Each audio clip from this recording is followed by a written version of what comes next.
The Samsung Z Roll 5G represents Samsung's next bold step beyond traditional foldables into the emerging world of rollable display technology,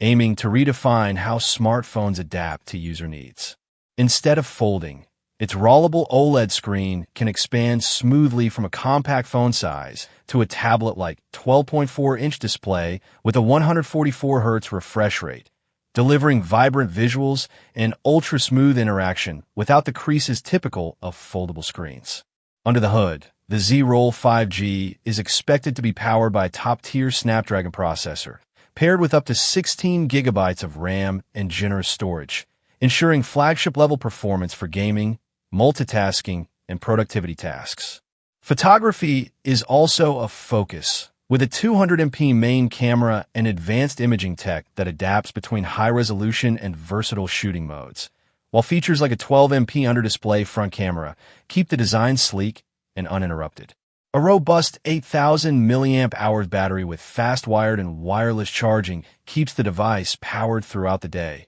and support for 5G, Wi-Fi 6/7, NFC, and S Pen input rounds out a premium package that could challenge both foldables and traditional slabs in 2026, marking Samsung's effort to push the boundaries of mobile form factors.